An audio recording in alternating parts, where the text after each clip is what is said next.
Hi everyone, welcome back. आज हम Indian polity का वाइस प्रेसिडेंट वाला चैप्टर कंप्लीट करेंगे। बुक हमने रेफरेंस के लिए इंडियन पॉलिटी की लक्ष्मीकांत ली है और ये 6th एडिशन है। तो इस किताब में जिस तरीके से वाइस प्रेसिडेंट का चैप्टर दे रखा है उसी फ्लो में हम इस पूरे चैप्टर को समझने का प्रयास करेंगे, एक तरीके से कि यूपीएससी प्रीलिम्स के लिए क्या इंपॉर्टेंट है। जहाँ जहाँ थोड़ी बहुत कंसेप्चुअल क्लैरिटी चाहिए होगी वो भी हम साथ में लेते हुए चलेंगे। तो चलिए विदाउट एनी डिले शुरू करते हैं। वाइस प्रेसिडेंट का जो ऑफिस है भारत में वो सेकंड हाईएस्ट ऑफिस है। किसके बाद आता है? प्रेसिडेंट के बाद आता है। प्रेसिडेंट भारत में हाईएस्ट ऑफिस होता है, उसके बाद वाइस प्रेसिडेंट का ऑफिस आता है प्रेसिडेंट्स में। इंडिया में जो वाइस प्रेसिडेंट का जो ऑफिस है ये मेनली डिराइव किया गया है on the lines of American vice president.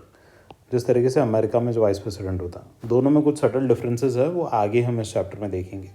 तो इस पूरे पैरा से ये दो पॉइंट्स है जो हम मतलब इम्पॉर्टेंट है यहाँ पे। ठीक है, अब आगे चलता हूँ। अब यहाँ पे इलेक्शन के बारे में बताया गया। अब देखिए, इलेक्शन जो होता है वाइस प्रेसिडेंट का वो मोर और less it is on the similar lines of election जो होता है प्रेसिडेंट का। मतलब जो प्रोसेस है प्रोसेस सेम रहती है, बस जो लोग पार्टिसिपेट कर रहे हैं इस इलेक्शन में वो अलग होता है। फॉर एग्जांपल प्रेसिडेंट है, प्रेसिडेंट के केस में क्या होता है, जो इलेक्टेड रिप्रेजेंटेटिव्स होते हैं, ठीक है, स्टेट के और सेंटर के, स्टेट के भी लेजिस्लेचर के और सेंटर के लेजिस्लेचर के, ये दोनों पार्टिसिपेट करता है। बट वाइस प्रेसिडेंट के केस में क्या होगा, वाइस प्रेसिडेंट के केस में सिर्फ जो सेंट्रल लेजिस्लेचर है हमारा, मतलब जो पार्लियामेंट है, सिर्फ पार्लियामेंट के मेंबर्स पार्टिसिपेट करेंगे। और ये कौन से मेंबर्स होंगे? ये दोनों होंगे, इलेक्टेड भी होंगे और नॉमिनेटेड भी होंगे। प्रेसिडेंट के इलेक्शन के केस में सिर्फ इलेक्टेड मेंबर्स पार्टिसिपेट करते हैं और वो सेंटर और स्टेट दोनों के करता है। वाइस प्रेसिडेंट के केस में सिर्फ सेंटर के मेंबर्स पार्टिसिपेट करेंगे, पार्लियामेंट के, जो इलेक्टेड भी होंगे और नॉमिनेटेड भी होंगे। ठीक है, तो ये डिफरेंस है दोनों में। सिमिलैरिटीज़ क्या है, दोनों का जो इलेक्शन होता है वो इनडायरेक्ट इलेक्शन ही होता है। ठीक है, मतलब लोग सीधे पार्टिसिपेट नहीं करते, जो इलेक्टेड रिप्रेजेंटेटिव्स होता हैं लोगों के, पीपल के, वो पार्टिसिपेट करता है। ठीक है, अब यहाँ पे जैसे पॉइंट्स दे रखे हैं, पहला, it consist of both the elected and nominated members of the parliament, ये हमने देख लिया। और दूसरा, वाइस प्रेसिडेंट के केस में it does not include members of the state legislature. ठीक है, जो प्रेसिडेंट के केस में होता है। अब यहाँ पे आगे एक रेशनल दे रखा है कि प्रेसिडेंट के केस में स्टेट के भी मेंबर्स को क्यों इंक्लूड कर रखा है। ये इसलिए कर रखा है कि जो प्रेसिडेंट होता है, president is the head of the state. ठीक है, हेड ऑफ द स्टेट है, तो इसलिए the powers of the president extends to both the union as well as the states. ठीक है, to the centre as well as the state, and therefore it becomes important to have representatives even from the states, ताकि जो state का stakes है वो भी represent किया जा सके एक तरीके से। ठीक है, स्टेट का इंटरेस्ट भी वहाँ पे हो। बट मोर और लेस जो वाइस प्रेसिडेंट है, वाइस प्रेसिडेंट का ऑफिस जो होता है, वाइस प्रेसिडेंट का मेन काम क्या होता है? वाइस प्रेसिडेंट का जो मेन काम होता है वो ये होता है कि वो जो राज्यसभा होता है, राज्यसभा का हेड होता है। ठीक है, जो काउंसिल ऑफ स्टेट्स होती है भारत में वो राज्यसभा है, तो राज्यसभा का जो हेड होता है बाय डिफॉल्ट वाइस प्रेसिडेंट होता है, तो वही उसका काम है। इसके अलावा एज सच कोई स्पेसिफिक दूसरा काम नहीं है। अगर बहुत ही रेयर ओकेजन में क्या होगा, जब प्रेसिडेंट ऑफिस में नहीं है तो vice president will act as an acting president. ठीक है, वो प्रेसिडेंट को वैसे भी रिप्लेस नहीं करता, ही और she just acts as an acting president. ठीक है, तो इसलिए वाइस प्रेसिडेंट के केस में जो स्टेट्स के रिप्रेजेंटेटिव्स हैं उनकी ज़रूरत नहीं है इलेक्शन के लिए। ठीक है, ये रेशनल यहाँ पे बताया गया। आगे यहाँ पे ये बताया गया है कि जो मैनर ऑफ इलेक्शन है दोनों के केस में सेम ही होता है, जो जैसे हमने ऊपर डिस्कस किया था। अब मैनर ऑफ इलेक्शन में क्या आ जाएगा, सबसे पहला है कि इनडायरेक्ट इलेक्शन हो रहा है दोनों के केस में। ठीक है, दूसरा, system of proportional representation use किया जाता है। ठीक है, मतलब जो पार्लियामेंट के जो मेंबर्स हैं उनके पास जो स्पेसिफिक वोटिंग होगा वो प्रोपोर्शनल होगा। इसको हम इन डिटेल समझेंगे प्रेसिडेंट वाले चैप्टर में। अभी बस हमें इतना याद रखना है कि सिस्टम ऑफ प्रोपोर्शनल रिप्रेजेंटेशन यहाँ पे यूज़ होता है, और जो वोटिंग होती है that is single transferable vote. ठीक है, और किस तरीके से होती है, सीक्रेट बैलेट यूज़ किया जाता है। मोस्टली जितने भी इलेक्शंस होते हैं इनमें सीक्रेट बैलेट ही यूज़ किया जाता है। ठीक है, चाहे वो प्रेसिडेंट का इलेक्शन हो गया या वाइस प्रेसिडेंट का इलेक्शन हो गया। आगे देखते हैं, इलेक्शन के रिस्पेक्ट में अगर कोई भी डाउट या फिर डिस्प्यूट होता है तो वो सुप्रीम कोर्ट रिजॉल्व करता है।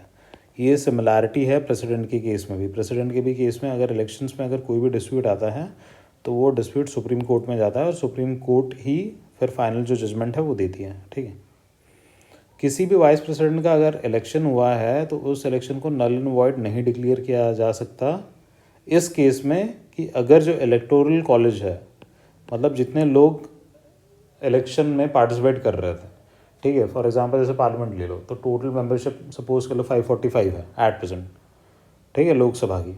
तो अगर 545 मेंबर्स नहीं हैं, ठीक है, 200 ही मेंबर बैठे हैं, तो ये रीज़न से इस इलेक्शन को नल एंड वॉइड नहीं डिक्लेयर किया जा सकता है कि the advocate number of representatives were not there at present for the process of election, ठीक है। ये यहाँ पे एक तरीके से मेंशन कर रखा है, इसलिए मैंने बता दिया क्योंकि ये कॉन्सेप्चुअल पॉइंट है, तो ये थोड़ा सा मतलब समझना भी आसान है और याद रखना भी आसान है, ठीक है।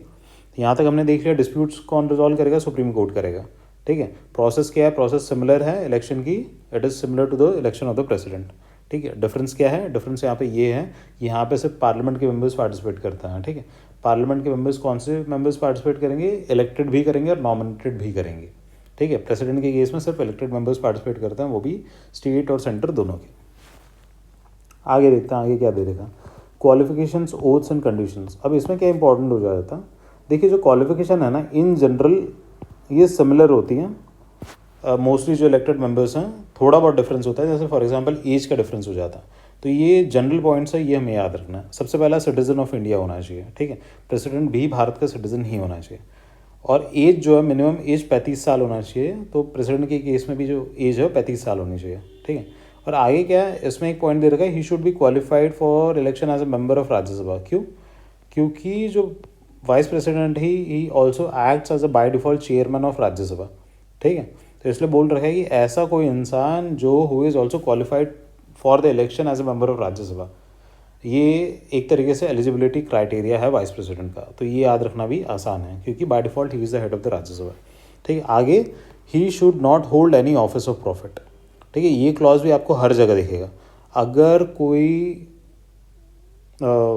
इंसान जो इलेक्शन में पार्टिसिपेट कर रहा है, इफ़ ही और she is holding any office of profit, then he और शी इज़ नॉट एलिजिबल, ठीक है, to hold the post that he और she is going to get after the election, ठीक है। तो इसलिए या तो ऑफिस ऑफ प्रॉफिट अगर उनके पास है तो वो उस पोजीशन को उसे लीव करना होता है, ठीक है। आगे बता रखा है इलेक्शंस वाइस प्रेसिडेंट कौन कौन से इलेक्ट हुए थे, कब हुए थे, ज़रूरत नहीं है इसको याद रखने की, ठीक है, इसे आराम से स्किप कर सकता हूँ। अब देखिए यहाँ पे बता रखा है कि ऑफिस ऑफ प्रॉफिट में क्या इंक्लूड नहीं होता, तो ये इंपॉर्टेंट है। जैसे फॉर एग्जांपल प्रेसिडेंट का ऑफिस है, या फिर वाइस प्रेसिडेंट का ऑफिस है, या फिर गवर्नर का ऑफिस है, या फिर कोई भी मिनिस्टर, ठीक है। ये चार चीज़ें याद रखना आसान है। अगर कोई इंसान इन चारों पोजीशन में से किसी में है तो that position is not considered as office of profit. मतलब फॉर एग्जांपल अगर कोई मिनिस्टर है स्टेट में या फिर यूनियन में, सेंटर में, तो ही और she can still contest for the election of the vice president, ठीक है। कौन कौन आ गया, प्रेसिडेंट आ गया, वाइस प्रेसिडेंट आ गया, गवर्नर आ गया, मिनिस्टर आ गया। तो इन सब का जो पोजीशन है that is not deem to be the position that is having office of profit, ठीक है। हम इस चैप्टर की मतलब चैप्टर वाइज ही जा रहे हैं, चैप्टर में जिस तरीके से इन्फॉर्मेशन दे रखी है ना, क्योंकि इस तरीके से क्या होगा, एक तो स्ट्रीमलाइन इन्फॉर्मेशन ऑलरेडी इस चैप्टर में, तो आपका ना रिविजन ना बहुत आसान हो जाएगा और आपको एक्चुअल में पता चलेगा पूरा चैप्टर आप जब पढ़ रहे हो कि क्या पॉइंट्स इसमें इंपॉर्टेंट हैं, क्या पॉइंट्स को स्किप किया जा सकता है, किस तरीके से याद रखना है, क्या चीज़ें याद नहीं रखनी है, ठीक है। फॉर एग्जाम्पल आगे जैसे नॉमिनेशन करना है कैंडिडेट का, तो मिनिमम कुछ जैसे यहाँ दे रखा है 20 इलेक्ट्रल का प्रपोजल चाहिए, ये सभी फालतू चीज़ें यूपीएससी नहीं पूछता, ठीक है, इसको आप स्किप कर सकते हैं। आगे ओथ और एफर्मेशन, जो वाइस प्रेसिडेंट है वो जब इलेक्ट होता है तो किसी के सामने ओथ लेता है, ओथ में बताता है कि कॉन्स्टिट्यूशन को एलिजेंस रखेगा, ये सब 50 चीज़ें करेगा, ये भी इंपॉर्टेंट नहीं है, ठीक है। ओथ किसके सामने लेता है, प्रेसिडेंट के सामने लेता है। अगर याद रखना है तो रख सकते हैं, अदरवाइज स्किप कर सकते हैं, किसी काम का नहीं है। आगे देखते हैं कंडीशंस ऑफ ऑफिस, ठीक है। अब देखिए कौन सी कंडीशंस इंपॉर्टेंट हो जाती है, कंडीशंस वो वाली इंपॉर्टेंट हो जाती है जो कॉन्स्टिट्यूशन में लिखी हुई है। तो यहाँ पे क्लियरली मेंशन किया गया है that the constitution lays down the following 2 conditions, 2 condition हैं जो संविधान के अंदर लिखी गई है। अब जैसे फॉर एग्जांपल जैसे गवर्नर है, तो गवर्नर का जो रिमूवल है that is nowhere mentioned in the constitution, ठीक है, एक तरीके से जिस कंपैरेटिवली मैं आपको समझा रहा हूँ।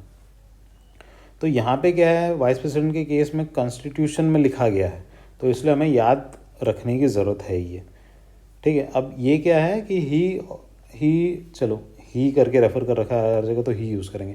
ही should not be a member of either house of the parliament or house of the state legislature, ठीक है। If any such person is elected as a vice president he is deem to have vacated his seat. मतलब वो जो person है already he should not be a member of the parliament or the state legislature. Lok Sabha का भी part नहीं होना चाहिए, राज्यसभा का भी पार्ट नहीं होना चाहिए, स्टेट जो लेजिस्लेचर्स है उनका भी पार्ट नहीं होना चाहिए। अगर वो उनका पार्ट है तो अगर वो वाइस प्रेसिडेंट की पोजीशन पे इलेक्ट हो जाता है तो इसका मतलब वो जो अर्लियर पोजीशन है उसकी लेजिस्लेचर्स में वो उसने छोड़ दी है, ठीक है। और ऊपर हमने एक एलिजिबिलिटी देखी थी, एलिजिबिलिटी क्या थी, that he should be eligible to be a member of the Rajya Sabha, ठीक है। आगे he should not hold any office of profit, ये भी क्लियरली कॉन्स्टिट्यूशन के अंदर मैंशनड है। ऑफिस ऑफ प्रॉफिट में कौन से जो पोजीशन है वो कंसिडर नहीं किए जाते हैं। ऊपर कुछ 4 पोजीशंस थी, प्रेसिडेंट की, वाइस प्रेसिडेंट की और मिनिस्टर सेंटर और स्टेट में, वो हमने देख लिया, ठीक है। तो ये 2 कंडीशन ही इंपॉर्टेंट है क्योंकि ये कॉन्स्टिट्यूशन में मेंशन कर रखी है। आगे देखते हैं टर्म्स एंड वैकेंसीज। टर्म क्या होती है वाइस प्रेसिडेंट की? 5 साल की होती है, ठीक है, पहली चीज़। दूसरा, अगर प्रेसिडेंट को रिमूव करना है तो एज सच इम्पीचमेंट की प्रोसेस की ज़रूरत नहीं होती। सॉरी, प्रेसिडेंट नहीं, हम यहाँ पे वाइस प्रेसिडेंट की बात कर रहे हैं, ठीक है। प्रेसिडेंट के केस में तो प्रॉपर एक इम्पीचमेंट का प्रोसीजर होता है, वो फॉलो करना होता है। वाइस प्रेसिडेंट के केस में इम्पीचमेंट का एज सच कोई प्रोसीजर नहीं होता। अगर वाइस प्रेसिडेंट को निकालना है तो राज्यसभा में अगर जो मेजॉरिटी ऑफ मेंबर्स है, if they agree and they pass a resolution that the vice president should be removed, तो फिर वाइस प्रेसिडेंट को रिमूव कर दिया जाता है, ठीक है। रिजोल्यूशन कहाँ पास करना है? राज्यसभा में करना है। कितने मेंबर्स होने चाहिए? मेजॉरिटी होने चाहिए, ठीक है। और ये रिजोल्यूशन कहाँ पे एग्रीड होना चाहिए? लोकसभा में। मतलब लोकसभा में भी इस चीज़ पे सहमति होनी चाहिए। तो यहाँ पे इंपॉर्टेंट पॉइंट क्या है? इंपॉर्टेंट पॉइंट ये है कि इम्पीचमेंट का एज सच कोई प्रोसेस नहीं है। निकालना है तो राज्यसभा में मेजॉरिटी से एक रिजोल्यूशन हमें पास करना है, ठीक है। आगे 14 दिन का एडवांस देना होता है निकालने के पहले, प्रेसिडेंट के केस में भी यही है, ये याद करने की ऐसा ज़रूरत नहीं है, ठीक है। आगे वैकेंसी कब क्रिएट होती है? ठीक है, वैकेंसी के सीधे सीधे फंड है। पहला तो 5 साल अगर ख़त्म हो गया, दूसरा अगर खुद रिज़ाइन कर दिया, या तो उनको निकाल दिया गया है या तो मृत्यु हो गई है, ठीक है। आगे क्या है? Otherwise for example when he becomes disqualified to hold the office or when his selection is declared void. For example election हुआ और इलेक्शन को फॉर एग्जांपल जैसे सुप्रीम कोर्ट है, सुप्रीम कोर्ट ने नल एंड वॉइड डिक्लेयर कर दिया। जैसे कि प्रधानमंत्री का इलेक्शन हुआ था हमारे इमरजेंसी के टाइम में और इलाहाबाद हाई कोर्ट जो था उसने उसे नल एंड वॉइड डिक्लेयर कर दिया था एक तरीके से, ठीक है। तो इन केसेस में वैकेंसी होती है, ये जनरल पॉइंट्स हैं, हर एक पोजीशन के लिए ऑलमोस्ट ये जो पॉइंट्स है सिमिलर ही रहता है, ठीक है। ये कॉन्सेप्चुअल है, इसमें आज से रटने की कुछ ज़रूरत नहीं है, ठीक है। आगे देखते हैं यहाँ पे क्या लिख रखा है, इस पैरा में चेक कर लेते हैं। If the office falls vacant by resignation, removal, death or otherwise the election to fill the vacancy should be held as soon as possible. मतलब जैसे ही अगर वैकेंसी होती है तो इलेक्शन को होल्ड किया जाना चाहिए, ठीक है। Fine. The newly elected vice president remains in the office for a full term of 5 years from the date he assumes charge, ठीक है। अगर नया वाइस प्रेसिडेंट जब इलेक्ट होगा तो जब भी इलेक्ट होगा उस डेट से वो 5 साल तक वाइस प्रेसिडेंट रहेगा, ठीक है। आसान है समझना, इसमें कुछ डिफिकल्ट है नहीं, ठीक है। मतलब इसका मतलब ये नहीं है कि अगर 3 साल में कोई अगर प्रेसिडेंट का टेन्योर ख़त्म हो गया तो नेक्स्ट वाइस प्रेसिडेंट, अगर 3 साल में कोई किसी वाइस प्रेसिडेंट का अगर टेन्योर ख़त्म हो गया तो नेक्स्ट जो वाइस प्रेसिडेंट आएगा वो सिर्फ 2 साल तक आएगा, ऐसा नहीं है, ठीक है।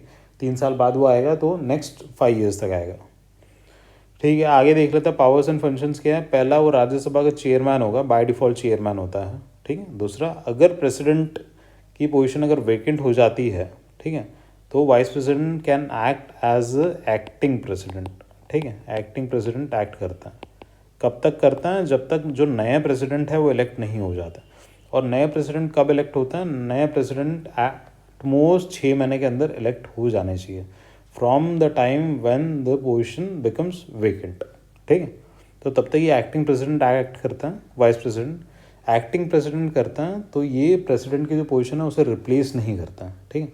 ये एक्चुअल में वन ऑफ द डिफरेंसेस है जो एग्जिस्ट करता है US form of vice presidentship और Indian form of vice presidentship, ठीक है।